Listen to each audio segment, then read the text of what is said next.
ಆದರೆ ಕಳೆದ 2-3 ದಿನಗಳಿಂದ ಮಳೆ ಬಿಡುವಿಲ್ಲದ ಮಳೆಯಿಂದ ಕಾರಣ ಮತ್ತು ರೈತರಿಗೆ ತುರ್ತಾಗಿ ವ್ಯವಸಾಯದ ಚಟುವಟಿಕೆಗಳಲ್ಲಿ ಪಾಲ್ಗೊಂಡಿರುವುದರಿಂದ ಈ ಕಾರ್ಯಕ್ರಮ ಸಾಂಕೇತಿಕವಾಗಿ ಇವತ್ತು ಮಾಡ್ತಾಯಿದ್ದೀವಿ.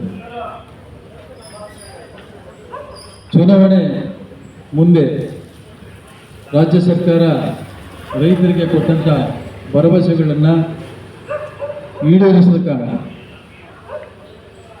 ರಾಜ್ಯ ಸರ್ಕಾರ ತನ್ನ ಪ್ರಣಾಳಿಕೆಯಲ್ಲಿ ಮತ್ತು ರೈತರ ಜೊತೆಯಲ್ಲಿ ಮಾತುಕತೆ ನಡೆಸಿದಂಥ ಸಂದರ್ಭದಲ್ಲಿ ಕೆಲವು ರೈತರ ಪರ ಕಾರ್ಯಕ್ರಮವನ್ನು ಜಾರಿಗೆ ತರುವಂಥದ್ದು, ಕೆಲವು ಕಾಯ್ದೆಗಳನ್ನು ಹಿಂಪಡೆಯುವಂಥದ್ದನ್ನ ಮಾತನ್ನ ಕೊಟ್ಟಂಥ ರಾಜ್ಯ ಸರ್ಕಾರ 1 ವರ್ಷ ಕಳೆದರೂ ಕೂಡ ಇನ್ನೂ ಕೂಡ ಆ ಸಮಸ್ಯೆಯನ್ನು ಬಗೆಹರಿಸದ ಕಾರಣ ಇವತ್ತು ಸಾಂಕೇತಿಕವಾಗಿ ಇಡೀ ರಾಜ್ಯದಲ್ಲಿ ಇವತ್ತು ಈ ಚಳವಳಿಯನ್ನು ಮಾಡ್ತಾಯಿದ್ದೀವಿ. ಈಗಾಗಲೇ ಈ ರಾಜ್ಯದ ನಮ್ಮ ಜಿಲ್ಲೆಯವರೇ ಮುಖ್ಯಮಂತ್ರಿಯವರು ಫ್ರೀಡಮ್ ಪಾರ್ಕಲ್ಲಿ ನಡೆದಂಥ ಚಳವಳಿಯಲ್ಲಿ ಅವರೇ ಭಾಗವಹಿಸಿದಂಥ ಸಂದರ್ಭದಲ್ಲಿ ಭೂ ಸುಧಾರಣೆ ಕಾಯ್ದೆನ ನಾನು ಹಿಂಪಡಿತೀನಿ ಅನ್ನೋ ಮಾತನ್ನ ಅವರು ವಾಗ್ದಾನ ಕೊಟ್ಟಿದ್ದರು. ನಮ್ಮ ರಾಜ್ಯಾಧ್ಯಕ್ಷರು ಆ ಒಂದು ಕಾರ್ಯಕ್ರಮದಲ್ಲಿ ಅವ್ರನ್ನ ಆಹ್ವಾನಿಸಿದರು. ಆ ಒಂದು ಕಾರ್ಯಕ್ರಮಕ್ಕೆ ಭಾಗವಹಿಸಿ ಅವರು ನಮ್ಮ ಜೊತೆಲಿ ಮಾತಾಡಿದರು. ಅದಾದ ನಂತರ ಆ ಒಂದು ಕೊಟ್ಟಂಥ ಮಾತಿನಂತೆ ಇವತ್ತು ಕೂಡ ಭೂ ಸುಧಾರಣೆ ಕಾಯ್ದೆಯನ್ನು ಜಾರಿಗೆ ಏನು ಹೋದ ಸರ್ಕಾರ ಆ ಭೂ ಸುಧಾರಣೆ ಕಾಯ್ದೆಯನ್ನು ರದ್ದುಗೊಳಿಸಿದ್ನ ಮತ್ತೆ ಕಾಯಂಗೊಳಿಸ್ತೀನಿ ಅಂತ ಮಾತನ್ನ ಹೇಳಿದಂಥ ರೀತಿ ಇವತ್ತು ರಾಜ್ಯ ಸರ್ಕಾರ ಮಾಡಿಲ್ಲ. ಅದಲ್ಲದೆ ಹಲವಾರು 16 ಕಾರ್ಯಕ್ರಮ ಸಮಸ್ಯೆಗಳನ್ನ ಕೈಗೊಂಡು ಇವತ್ತು ಈ ಒಂದು ಧರಣಿಯನ್ನು ಮಾಡ್ತಾ ಇದ್ದೀವಿ. ಅದರಲ್ಲಿ ಪ್ರಮುಖವಾಗಿ ವಿದ್ಯುತ್ ಶಕ್ತಿ ಇವತ್ತು ಹೋರಾಟದ ಫಲವಾಗಿ ಈ ರಾಜ್ಯದಲ್ಲಿ ರಾಷ್ಟ್ರಕ್ಕೆ ಆಹಾರದ ಕೊರತೆಯನ್ನು ಇಲ್ಲದ ರೀತಿ ಇವತ್ತು ನೀಗಿಸ್ತಾ ಇದ್ದೀವಿ. ಅದು ತಾನು ಬೆಳೆದಂಥ ಆಹಾರ ಇಡೀ ರಾಜ್ಯಕ್ಕೆ ಯಾರಿಗೂ ಕೂಡ ಆಹಾರದ ಕೊರತೆ ಇಲ್ಲದ ರೀತಿ ಇವತ್ತು ಕೃಷಿ ಉತ್ಪನ್ನ ಮಾಡ್ತಾ ಇದ್ದೀವಿ. ಅದು ಯಾವುದರಿಂದ ಸಾಧ್ಯ ಆಗ್ತು?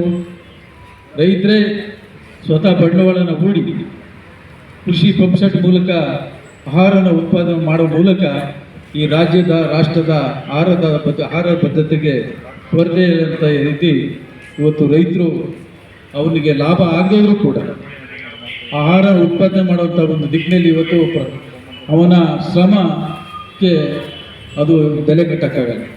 ಆ ಕಾರಣದಲ್ಲಿ ನಾವು ಉಚಿತವಾಗಿ ವಿದ್ಯುತ್ ಶಕ್ತಿಯನ್ನು ಕೊಡಬೇಕು ಅಂತೇಳಿ ರೈತ ಸಂಘದ ನಿಲುವು ಮತ್ತು ರೈತ ಸಂಘದ ಒಂದು ಹೋರಾಟದ ಅಜೆಂಡದಲ್ಲಿ ಇವತ್ತು ಕೃಷಿ ಪಂಪ್ಸೆಟ್ನ ನಾವು ಉಚಿತವಾಗಿ ಇವತ್ತು ಆ ಒಂದು ಬಳಕೆ ಮಾಡ್ಕೋತೀವಿ. ಏನೋ ಸರ್ಕಾರ ರೈತರಿಗೆ ಪುಕ್ಕಟೆ ವಿದ್ಯುತ್ ಶಕ್ತಿ ಕೊಟ್ಟಿದ್ದೀವಿ ಅನ್ನೋಂಥ ಮುಲಾಜಿಗಿರಿ ಇದೆಯಲ್ಲ, ಅದು ಯಾರು ಕೊಟ್ಟಿದ್ದೀರಿ? ಅದರಿಂದ ಆದಂಥ ಆಹಾರ ಯಾರು ಸೇವನೆ ಮಾಡ್ತಾ ಇದ್ದಾರೆ ಅದನ್ನು ಸರ್ಕಾರ ಮನಗಂಡಬೇಕು. ಇವತ್ತು ಯಾರು ಕೃಷಿಯನ್ನು ಉತ್ಪಾದನೆ ಮಾಡುವಂಥವ್ರು ಯಾರು ಕೂಡ ಆ ಬೆಳೆ ಬಂದಂಥದನ್ನ ಯಾರು ಶೇಖರಣೆ ಮಾಡಿ ತನ್ನ ರೈತರ ಮನೆಯಲ್ಲೇ ಅದನ್ನ ಯಾರೂ ಇಟ್ಕೊಂಡಿಲ್ಲ.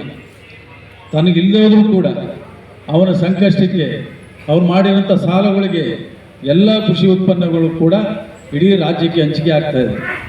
ಆದರೆ ಅವನಿಗೆ ಲಾಭದಾಯಕವಾಗಿ ಇವತ್ತು ಕೃಷಿ ಯಾವುದರಲ್ಲೂ ಕೂಡ ಲಾಭ ಸಿಗ್ತಾ ಇದೆ. ಯಾವ ಬೆಳೆ ಬೆಳೆದರೂ ಕೂಡ ನಷ್ಟದಲ್ಲಿ ಇವತ್ತು ಕೃಷಿಯನ್ನು ಉತ್ಪಾದನೆ ಮಾಡ್ತಾ ಇದೆ. ಆದರೂ ಕೂಡ ರೈತ ಆ ಉತ್ಪಾದನೆಯ ಆ ಕಸುಬನ್ನು ಬಿಟ್ಟು ಇವತ್ತು ಬೇರೆ ದಿಕ್ಕಿನಲ್ಲಿ ಹೋಗ್ತಾ ಇಲ್ಲ. ಆ ಒಂದು ಪರಿಸ್ಥಿತಿ ಇವತ್ತು ಮುಂದಾಗಂಥ ಅನಾಹುತಕ್ಕೆ ರಾಜ್ಯ ಸರ್ಕಾರ ಮತ್ತು ಕೇಂದ್ರ ಸರ್ಕಾರಗಳು ಗಮನ ಹರಿಸ್ತಾ ಹೋದರೆ ಮುಂದೆ ಈ ದೇಶದ ಆಹಾರ ಭದ್ರತೆಗೆ ಕೊರತೆ ಆಗ್ತದೆ ಅನ್ನೋದನ್ನ ಯಾವ ಸರ್ಕಾರಗಳು ಕೂಡ ಮಂದಟ್ಟು ಮಾಡ್ಕೋತಾ ಇಲ್ಲ.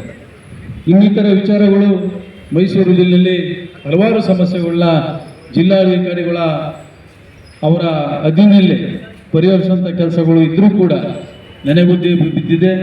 ಅದಲ್ಲೇ ಕಂದಾಯ ಇಲಾಖೆಯಲ್ಲಿ ನಿರಂತರವಾಗಿ ರೈತರು ಕಚೇರಿಗೆ ಎಲ್ಲರೂ ಕೂಡ ಅವರ ಭೂ ಮಾಲೀಕತ್ವದ ಸಾಗುವಳಿ ಆಗಿರ್ಬೋದು, ದುರಸ್ತಿ ಆಗಿರ್ಬೋದು, ಇವೆಲ್ಲವೂ ಕೂಡ ಇವತ್ತು ರೈತರಿಗೆ ಅದು ಅನುಕೂಲ ಆಗ್ತಾ ಇದೆ. ಇವತ್ತು ಭೂ ಮಾಲೀಕರು ಮಾತ್ರ ಈ ಕಚೇರಿನ ಬಳಸ್ಕೊತಾ ಇದ್ದಾರೆ. ರೈತರು ಕಚೇರಿ ಇದು ನಮ್ಮ ಕಚೇರಿನೋ, ಇದು ನಮ್ಮ ಬಳಕೆ ಆಗಬೇಕಾದಂಥ ಕಚೇರಿ ಅನ್ನೋ ಒಂದು ಪರಿಸ್ಥಿತಿ ಇವತ್ತು ವಾತಾವರಣ ಇವತ್ತು ಕಚೇರಿಗಳಲ್ಲಿ ಕಂದಾಯ ಇಲಾಖೆಯಲ್ಲಿ ಸರ್ವೆ ಇಲಾಖೆಯಲ್ಲಿ ಇವತ್ತು ಆ ರೀತಿ ಕಾಡ್ತಾ ಇದೆ. ಇವೆಲ್ಲವೂ ಕೂಡ ಮಾನ್ಯ ಇವತ್ತು ಏನು ಹೊಸದಾಗಿ ಬಂದಿರೋಂಥ ಜಿಲ್ಲಾಧಿಕಾರಿಗಳು ಇವನ್ನೆಲ್ಲನೂ ಗಮನಿಸಿ ಇಲ್ಲಾಗ್ತಾ ಇರೋಂಥ ಕೆಲವು ಸಮಸ್ಯೆಗಳನ್ನ ತುರ್ತಾಗಿ ಬಗೆಹರಿಸುವಂಥ ದಿಕ್ಕಿನಲ್ಲಿ ಅವರು ಒಂದು ದಿಕ್ಕಿನಲ್ಲಿ ಕೆಲಸ ಮಾಡಬೇಕು ಅಂತ ಈ ಒಂದು ಧರಣಿಯ ಮೂಲಕ ಒತ್ತಾಯ ಮಾಡ್ತಾ, ಇನ್ನುಳಿದಂಥ ರಾಜ್ಯದ ಸಮಸ್ಯೆಗಳನ್ನ ನಮ್ಮ ರಾಜ್ಯದ ಅಧ್ಯಕ್ಷರು ಮತ್ತು ಉಪಾಧ್ಯಕ್ಷರು ಮಾತಾಡ್ತಾರೆ.